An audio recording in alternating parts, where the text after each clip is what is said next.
नमस्कार। घटना आहे सीताबाई बोंडारे यांच्या आयुष्यात घडलेली। सीताबाई यांचे वय 40 वर्ष वयाचे।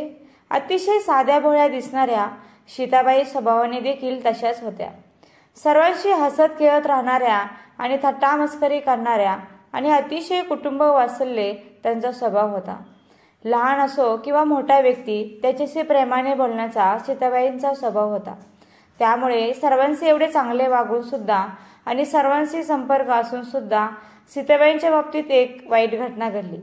सीताबाई यांच्या घराशेजारीच शेत आहे आणि त्या शेतामध्ये त्या काही कामानिमित्त गेल्या होत्या। तारीख होती 25 मार्च 2025 रोजीची। दुपारच्या सुमारास सीताबाई या शेतात गेल्या होत्या। रात्र झाली तरी सीताबाई काही घरी आल्या नाहीत आणि त्यामुळे सीताबाई कोठे गेल्या असा प्रश्न सर्वांनाच पडला। गावात देखील सीताबाई बेपत्ता झाल्याची चर्चा सुरू झाली आणि कोणाच्या तोंडातून काहीतरी विचित्र शब्द निघू लागले। तेव्हा घरचे लोक हे शेतात गेले तेव्हा शेताच्या बांधावर सीताबाई यांचा मृतदेह पडलेला दिसून आला। त्यांच्या चेहऱ्यावर दगडाने ठेचून त्यांना संपवलं होतं। अतिशय देखण्या दिसणाऱ्या सीताबाईंच्या बाबतीत एवढं टोकाचं पाऊल कोणी उचललं असा प्रश्न सर्वांनाच भेडसावत होता। घटनेचे गांभीर्य ओळखून गावच्या पोलीस पाटलांनी घनसांगवी पोलिसांना फोन केला। गावात ज्या पद्धतीने घटना घडली होती त्यामुळे गाव तर हादरून गेलं। काही वेळातच पोलिसांची गाडी गावात पोहोचली आणि शेताच्या दिशेने पोलीस गेले। सीताबाईचा मृतदेह पोलिसांनी पाहिला आणि त्यांचा पंचनामा केला आणि मृतदेह PM साठी रुग्णालयात पाठवण्यात आला। आता सर्व काही पोलिसांनी आजूबाजूचा जो परिसर होता तो पिंजून काढला, पण त्या ठिकाणी त्यांना काही असं विशिष्ट प्रकारचं काही असा पुरावा सापडला नाही। त्यामुळे त्या ठिकाणी फक्त एक दगड दिसत होता आणि तो दगड देखील मृतदेहाच्या बाजूला पडलेला दिसला। त्यावरून आता पोलिसांना या प्रकरणाचा शोध घ्यायचा होता। त्यानुसार वरिष्ठ पोलीस अधिकाऱ्यांना देखील या प्रकरणाची माहिती देण्यात आली। त्यानुसार सीताबाई बोंडारे यांच्या मारेकरांचा शोध घेऊन तात्काळ आरोपींना अटक करा अशी मागणी ग्रामस्थ करू लागले। त्यानुसार खऱ्या अर्थाने तपास कार्याला पोलिसांनी सुरुवात केली आणि जवळपास 7 ते 8 दिवसानंतर पोलीस प्रशासनाने या प्रकरणातील मुख्य सूत्रधार शोधून काढला। तेव्हा अख्खा महाराष्ट्र हादरून गेला। ज्या पद्धतीने आरोपीने हा खून केला होता आणि त्याचे कारण ऐकून देखील पोलिसही डोक्याला हात लावून बसले।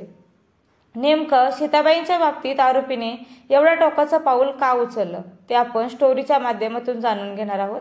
तर चॅनलवर तुम्ही नवीन असाल तर सबस्क्राईब करा जेणेकरून तुम्हाला नवीन स्टोरीचे नोटिफिकेशन येईल। तर सीताबाई यांचं गाव जालना जिल्ह्यातील घनसांगवी तालुका आहे आणि या तालुक्यात टेंबी अंतरवली नावाचं गाव आहे। या गावात सीताबाई यांच्या कुटुंबासह राहत होत्या। घरी शेती चांगल्या प्रकारे चालू होती आणि घरातील असो किंवा गावातील लोकांशी गोड स्वभावाने वागणाऱ्या सीताबाई शेती आणि घरकामात देखील तरबेज होत्या। घरातील कामे आटपून सीताबाई या शेतात जात होत्या आणि त्यानुसार त्यांचा शेतातील लोकांशी देखील तेवढा संपर्क होता। शेतात येणाऱ्या महिला असो किंवा पुरुष यांच्याशी सीताबाई प्रेमाने बोलायच्या। लोकांना प्रेमाने बोलले तर ते सुद्धा आपल्यावर प्रेम करतात असा काहीसा स्वभाव असणाऱ्या सीताबाई सर्वांशी गोड बोलून शेतातील कामे करून घेत होत्या। त्यांच्या स्वभावाला घरचे लोक देखील चांगल्या प्रकारे ओळखून होते आणि त्यामुळे घरातील देखील जरी तणाव निर्माण झाला तरी स्वभाव प्रेमळ असल्यामुळे सर्व काही सुरळीत व्हायचं। काळ जसा पुढे जात होता तसा सीताबाईंशी अनेकांशी संपर्क येऊ लागला। त्यामुळे वेळ मिळेल तेव्हा त्या नातेवाईकांशी देखील संपर्क करायच्या। कामाचा व्याप तर हा नेहमी चालूच असतो, पण त्यातून वेळ काढून सर्वांशी एकजूट राहण्याचा सल्ला त्या सर्वांना देत होत्या आणि याचाच गैरफायदा काही लोक उठवत होते, पण त्यांच्याशी वाद सीताबाई घालत नव्हत्या। त्यांच्या शेतात शेजारीच काही लोक राहत होते, त्यांच्याशी देखील सीताबाई यांचा जवळचा संबंध होता। नेहमी कामात गुंतलेल्या सीताबाई 25 मार्च 2025 रोजी कामानिमित्त शेतात गेल्या। त्या ठिकाणी गेल्यानंतर त्यांचं काम सुरू असताना त्यांना नातेवाईकांना फोन लावायचा होता। त्यामुळे त्यांनी शेताच्या शेजारी राहणाऱ्या संतोष नावाच्या मुलाचा मोबाईल मागितला। त्यावेळी संतोष हा मोबाईलवर गेम खेळत बसलेला होता आणि थोडा वेळ मोबाईल दे असं जेव्हा सीताबाई म्हणाल्या त्यावेळी संतोष यांनी नकार दिला, पण शेवटी सीताबाई यांनी त्याच्या हातातून मोबाईल घेतला आणि नातेवाईकांना फोन लावला। आता शेतात पिकांना पाणी देणं चालू होतं। त्यावेळी शेतात असताना मोबाईलवर बोलत सीताबाई या चालत होत्या, तर संतोष हा त्यांच्या पाठीमागे मोबाईल कधी रिकामा होतो याची वाट बघत होता। बराच वेळ झाला तरी सीताबाई यांनी काही फोन ठेवला नाही। त्यावेळी संतोष याच्या मनात राग येऊ लागला होता। त्यावेळी त्यांनी सीताबाईला हटकलं आणि सीताबाई यांनी झटकन मोबाईल कट केला आणि तो संतोष याच्या हातात देणार तेवढ्यात तो मोबाईल पाण्यात पडला। आता ज्या मोबाईलसाठी संतोष हा वेडापिसा झाला होता तोच मोबाईल पाण्यात पडल्यामुळे सीताबाई देखील परेशान झाल्या, कारण संतोष हा गेम खेळत असताना त्याच्या हातातून मोबाईल घेतला होता आणि आता तो पाण्यात पडला। आता मोबाईल दुरुस्ती होईल याची शक्यता कमी होती। त्यामुळे संतोष संतापला आणि त्याने सीताबाईंकडे मला मोबाईल द्या अशी मागणी करू लागला। त्यावेळी सीताबाई यांनी तोच मोबाईल बाहेर काढला आणि तो दुरुस्त करून देते असं त्यांनी सांगितलं। पण संतोषला गेम खेळण्याची सवय लागलेली होती। अर्ध्यावर गेम सोडून संतोषने सीताबाईंना फोन दिला होता आणि त्याच्या मनात भरलेला राग बरंच काही सांगत होता। पण त्याच्या रागाला सीताबाई यांनी काही मनावर घेतलं नाही। उलट संतोषला समजावून सांगत असताना संतोषने सीताबाईला खाली ढकललं। सीताबाई या जमिनीवर पडल्या। रागाने लालबुंद झालेला संतोष सीताबाईला मारहाण करू लागला। सीताबाईपेक्षा वयाने कमी असलेला संतोष याचा राग पाहून सीताबाई घाबरून गेला। केवळ मोबाईल पाण्यात पडला म्हणून संतोषने उग्र स्वरूप धारण केलं होतं। शेताच्या आजूबाजूला कुणी नव्हतं आणि त्यामुळे शेतात काय चालू आहे हे फक्त दोघांनाच माहिती होतं। दुपारच्या वेळेला सुरू झालेलं हे भांडण आता वेगळंच वळण घेत होतं। शेताच्या बांधावर पडलेल्या सीताबाईला संतोषने उठून दिलं नाही। काही वेळातच बांधाच्या बाजूला पडलेला एक मोठा दगड संतोषने उचलला आणि तो सीताबाईंच्या तोंडावर मारला। दगडाचा एवढा जबर मार सीताबाईच्या तोंडावर बसल्यामुळे त्या बेशुद्ध झाल्या।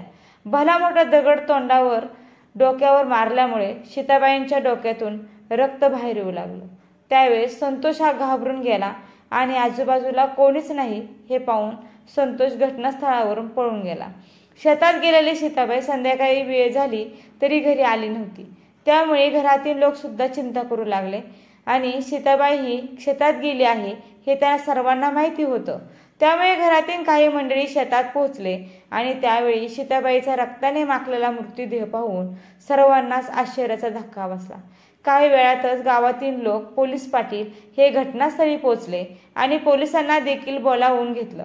त्यानुसार पोलिसांनी घटनास्थळाचा पंचनामा केला तेव्हा एक दगड त्या ठिकाणी आढळून आला।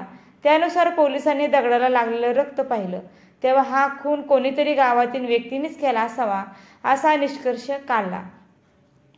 आता त्यानुसार पोलिसांनी गावातील लोकांची विचारपूस करायला देखील सुरुवात केली। त्यावेळी सीताबाईंचा स्वभाव अतिशय सुंदर होता, त्यामुळे कोणासोबत त्यांचं भांडणही नसल्याचं कळालं।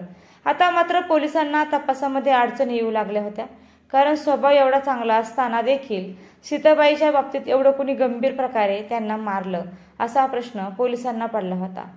तपास कार्य जर जोमाने सुरू होतं, आरोपी सापडत नव्हता आणि त्यावेळी पोलिसांना घटना ज्या ठिकाणी घडली त्या अंतरापासून एक घर जवळ होतं। त्या ठिकाणी जाऊन पोलिसांनी चौकशी करायला सुरुवात केली आणि त्या ठिकाणी संतोषाने पोलिसांना पाहताच तो घाबरून गेला।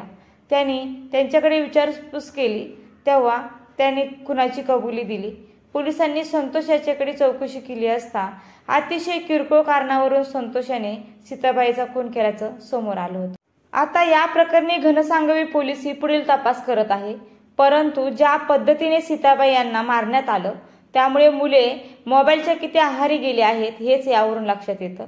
मुलांना मोबाईल देताना काळजी घ्या, अन्यथा अनर्थ घडू शकतो। एवढंच या घटनेवरून सांगायचं आहे।